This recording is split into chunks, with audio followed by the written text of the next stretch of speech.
What's going on, y'all? It's J Smoke Reviews here, back at it again with another video, man. Bringing you guys my Read the Room predictions, which originally I had said was going to be tomorrow, but for anyone that has been on the internet today and has seen what's going on, obviously, it's a little bit more of a reason to talk about this card urgently. And yes, we are going to talk a little bit about the whole Eazy the Block, Remy Ma, Papoose situation, Clarissa Shields, you know what I'm saying? We're going to talk about it here today. And it's been a wild day. It's been a funny ass day, man. There's been jokes all over the place. And obviously this was trending #1 on Twitter. Like, not just like within like really like globally or nationally on Twitter. A humongous topic, and this is not going to be me detailing every post that I've seen and every little detail of it. There's plenty of channels doing that already. Anyone that's been here knows we rarely, every once in a while, we do cover a little bit of drama if it's going to affect the overall culture, which something like this definitely is, especially a battle coming up on this card. But if you want all that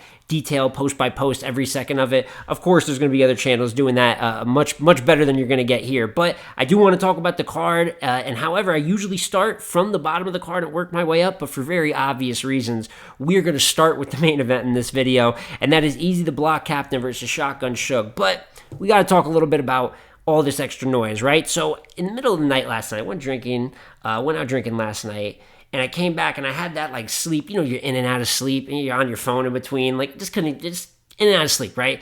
And around 3:30, 4 a.m., I'm searching around, I'm seeing now this Remy and Pap stuff getting talked about. And I think Eazy said it on his live, which just ended. But he said when he first saw it, he didn't think it was real.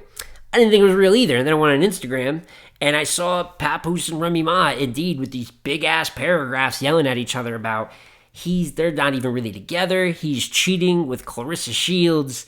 He's in her house, but won't get out of her house, right? And then obviously what ties directly into battle rap, because I'm not here for every little detail of these people's marriage, right? But then he does say, that's why I knocked that chump out or whatever, and pretty much on his side confirms, because guys, it's been very obvious for a minute now, but that he did indeed hit Eazy the Block Captain, right? That whole situation just confirmed from Pap was a real thing, which we were many of battles in. We're really past that necessarily being a new thing, but they went back and forth all day, and I got to speak a little bit on the jokes. He dropped a Christmas picture with Remy and Eazy, and somebody commented Jingle Bull. It's been a long day, man. Twerk did the Santa Claus voice over like Rudolph the Red-Nosed Reindeer remix. It's been a very wild day. And then Clarissa Shields and Remy Ma talking about boxing. Hey, listen, love Remy Ma. Don't do that. Do not do that. This is a world champion, but like, don't let your emotions get you hurt physically on a larger level, because this is a dangerous woman with the hands. But there's been all this back and forth today, and then even Eazy tweeting on it a little bit, and then Eazy ends up going live today. And by the way, Suge tweeting about it as well when he said a Muslim having a Christian Christmas, #haram. It's been the most unserious day I've seen in battle rap Twitter in quite some time, probably since the last time with this exact situation blowing up. But then Eazy said he was going to go live. It took like 40, 50 minutes. He ends up going live, right? And that's really, I'm recording this right after he got done going live. And he's finally telling what he says is his full version of the story, right? After, it was funny, first line of the live, he said, everything from the start, I've been lying to y'all. But y'all knew that, which I gotta laugh at, because some of y'all didn't know that. And some of y'all were being fanned out. And it doesn't change the man's talent at all. But everything in the world was pointing to this was a very true event. You know what I'm saying? And he gives his side of the story, saying that him and Remy have actually been together for quite some time. Pap's capping about that. He says that he got snuck, but that he never got dropped to the floor. I'm not going to lie to you. I'm not believing that. You know what I'm saying? Listen, you get got in life sometimes. And I actually think this live is better than any of those lives in the beginning where I remember he was on and off. The Frozenberg interview, which was ridiculous. I always thought that it's one of those things where, of course, you're going to get a lot of flack, a lot of jokes, a lot of everything in the battle rap culture if you got punched on or if you lost a fight, right? But I think standing on it 9 out of 10 times is the thing that diffuses it quickly, because it's life and it happens, especially if you're outside, especially if you're messing around with people that got a husband, you know what I'm saying? Even though apparently there was no cheating, right? All that aside, That altercation, though, did actually happen, and I didn't think Eazy was once again being the most truthful up there, but at least the man admitted that he lied off rip, so if he lied again, the joke's on you, you know what I'm saying? But this is a lot of info going into the Shotgun Suge battle, and this is an angle that's been tackled a million times, right? Geechee did it. John had a little bit talking about it. Obviously, Clips won the battle talking about it, and it was kind of finally, I thought, even though that angle's never going to leave, that, immediate, everyone wants to hear the angle, that excitement was dying down, but it has been amped all the way back up again with this situation, and there's no one happier today about that than Shotgun motherfucking Suge, man. And why would he not be? This was already a matchup that people are saying that Suge is a weak op going in, and due to his recent consistency, how could I be mad at that? I do think it's a matchup that will bring the best out of Suge. Then it's a home game. It's in Jersey, you know what I'm saying? Granted, Philly's not that far from Jersey, all things considered, but it's a home game for Suge, and he's saying first home game in 6 years, and now you get that re-energized force of the angle that we probably haven't seen since, it won't be the same effect, but since the Geechee battle, and everybody anticipating to hear that content. So I was going to come on here and predict before all this happened that I had Eazy 2-1, but a possible 30 in this battle, because even with Suge being at his best, I do feel like Eazy just at his peak right now is a bit of a better battle rapper when they both hit 100, and especially because Suge is at his absolute most dominant best when we're talking big rooms, and with it not being that doesn't mean he can't be great. Look at his Averb performance, look at his Mike P performance, but it's hard for him to reach the absolute best version of himself, which is what I thought he might need for this battle. But with all this content, man, as a battle rapper, what more can you ask for? Not only have you been waiting to talk to this guy, I'm sure you got real talk, I'm sure you have some of your best drug talk bars, performance-heavy bars, but now you have and not that Suge's ever been known as the biggest angler, but listen, versus Kid Slade, right? That was a time that it was the first battle after the Rock battle, so even though Rock did the paperwork angle with Slade, right, Suge was the first one that got to talk about it, afterwards, and the way he executed that was great, and that was a very upfront angle. It wasn't like it was the most creative thing, but he did what he had to, and in the first 2 rounds, he had some great stuff. I've always thought that battle's a little more competitive than people gave it credit for, but most people give it to Suge, and he had a great performance. You cannot have an even more upfront angle again than what you got to deal with Eazy here, so anyone that's going to kind of go towards Suge 2-1, if there's ever a time to predict it or ever a circumstance it could happen, it would be right now. I do think Suge is going to clearly get around to this battle, 100%. I already was pretty confident he'd get one, but now with all this, there's going to be at least one round where he's able to flip this on Eazy. But as of right now, I also have to factor in that I think Eazy, he didn't really get to counter-right about these things with the Geechee battle, the Will battle. He did a little bit more with the Will battle, the Black Love bar, which obviously hit crazy. I still got the female versus Geechee, but nobody really likes how he addressed that. I've always said he was such an amazing counter-writer, which he is, and I feel like now there's almost a weight lifted off his shoulders where even though I still think he's kind of lying about things a little bit, you know what I'm saying, and pride is the devil sometimes, I do think that he's going to be able to speak more openly and directly counter-right it and directly think of a way to do that in a battle. And I think he's very equipped. If anybody can do that in battle rap right now, I think he's the guy to do it. So I'm still going to go Eazy 2-1 edge going into the Shotgun Suge battle. I just think even with the angles, it could be a little harder for Suge to execute. He hasn't been all that clean recently, and I remember when he battled Fonz, it's not as big as this battle, but I thought he was really excited for that. And even though he was decent versus Fonz, he stumbled throughout the battle. So there's a lot of things besides just having an angle that Suge is going to have to do to win. But the likeliness of it is so much higher than it was 48 hours ago, you know what I'm saying? So I'm still going Eazy 2-1 edge because I think now he should even be double up as motivated for this battle. And plus how much he's talked about starting his 2025 off right, starting off on a Cody run. He's been very vocal about making a run for Cody, and he's going to face a lot of adversity off rip. He's going to face a very hostile situation off rip. But I think he might have learned from the couple past the Geechee performance. Eclipse, obviously he had the thing with his mother, condolences. But I think he's going to learn from that in a battle rap sense. And it could very likely be a debatable battle with the way things are going. But I'm going Eazy 2-1 edge for now. And who knows, we got a little bit of time until then. Opinion could still change. Then from there, we have Sharon versus Ill Will, right?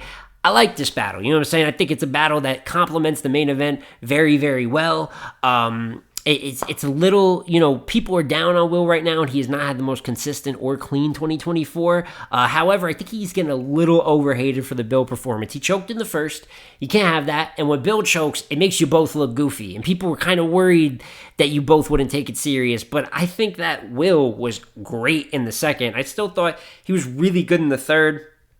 Creative, all-around ability, and it's not easy to beat Bill Collector. Granted, Bill was kind of similar to his JC performance. He has had a rougher second half of the year, but it's still a top-tier name, man. If it was the easiest thing to do, everybody would just be running around in these bigger cards doing it. These guys wouldn't have the names that they do. So I think Will has some more positive momentum heading into this battle.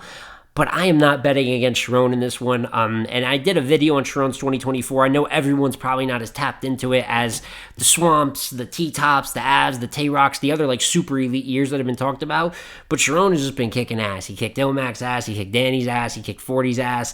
A lot of other opponents in there like EK, Shuffle T that aren't nearly as impressive in terms of the win. But he kicked their ass too, man. Sharon's been on 100. And I think that he's historically, smack RB rappers. This guy's, when he brings his best, the reason he's called the smack killer for so long. So I don't think he might win 100% clear or 3-0, let alone like he's been doing some of his other battles, because I think Will can match him in some comedy ways, kind of diffuse Sharon in a sense, or at least make it more like you can land more on him. Sometimes I feel like it's not that Sharon's rapping way better than the other guy. They're having problems with their approach in terms of attacking him. I don't think that'll be an exact problem for Will, but if I'm looking at who's been better recently, and I already got a lot of respect for both of them, I got to go Sharon 2-1 in this battle. And it could end up being battle, not really. I think Eazy and Suge's going to be battle of the night now, but I could see Ill Will and Sharon dark horse pick for battle of the night. And then as for the rest of the card, because I do think those are the two power matchups of the card, then most of it is right here. You have Shuni versus Mike P, which stranger matchup to me. You know what I'm saying? I don't know how the styles will mix. I also believe it's the first woman Mike has battled, so we'll just see, because it's kind of a question mark when you haven't seen someone in this situation before. And maybe it's wrong, because I really have liked Mike's performances for the last year or two. I am going to go Shuni 2-1, though. She's been kicking ass versus men, going back to the Suge battle. Danny battle, she handled business as well. Even though she lost to Fonz, going back even a little farther, she was fire in that battle. Mike's never faced a woman, and Shuni can punch when she really gets in rhythm, and if she's clean, she can punch just like the men punch. That's why she was able to beat Shotgun Suge on a big stage, beat Danny Myers, do things of that nature. So I got Shooty 2-1, but I wouldn't be surprised if Mike won. I just got to see it, in terms of battling a woman, especially one that's well-equipped. And then it's pretty much the rest of the Trenches roster getting looks. And I have to say before I talk about these battles, I love the Trenches development. It just reminds me of a different time. It reminds me of the PGs, man. And I feel like in a lot of ways, this Read the Room card is older Born Legacy-esque, what Born Legacy meant for the first 6 or 7 of them. And I do not mean that in a bad way. Someone's gonna be like, that means it's stealing or taking because there's so much war between the Trenches and URL fandom.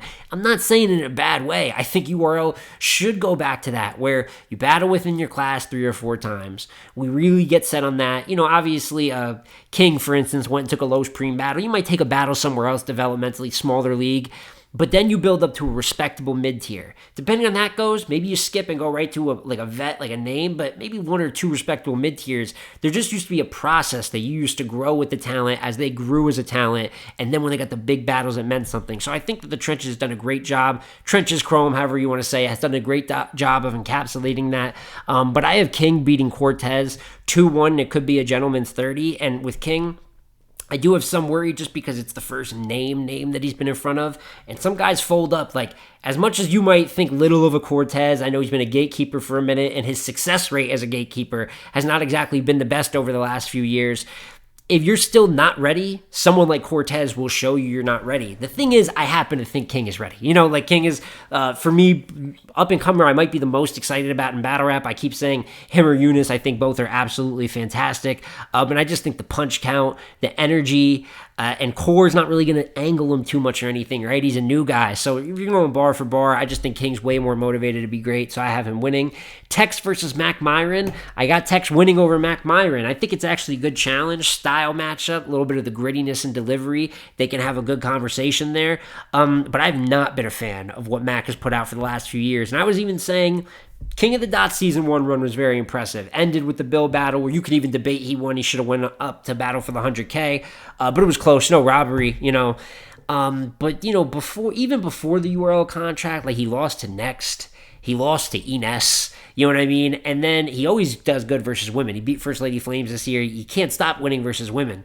But then even when we got to URL, he battled Fonz, he got cooked, and he wasn't like, it was bad sportsman. Like afterwards, he's like, no, the crowd was hating. Like he deflected all of it. And then what most people don't know is him and Chess had a 1-rounder. You'd really have to be watching every app battle to see it. It was actually a good 1-rounder card. Like that was Thesaurus' debut, Stumbles versus Your Honor. And Chess versus Mac Myron was horrendous. And that's probably what got him benched for the rest of his contract. It was like unwatchable, disgusting footage on both sides of the battle. So I have no reason, momentum-wise, to think Mac is going to go in here versus a Tex that is only on his 6th battle, but it is getting substantially better every battle, substantially more hungry than Mac would be. At least that's what the work has shown. And I'm a believer in Tex as a talent. While I think King is number 1, I think Tex is the most unique. And sometimes in rap, that's all that takes. I remember he rapped in Averb spaces, and people were just like, it's just the sound, it's the style. Like sometimes it's not always about the wordplay. Some of these things, the angling can be learned over time. But if you don't got a unique sound,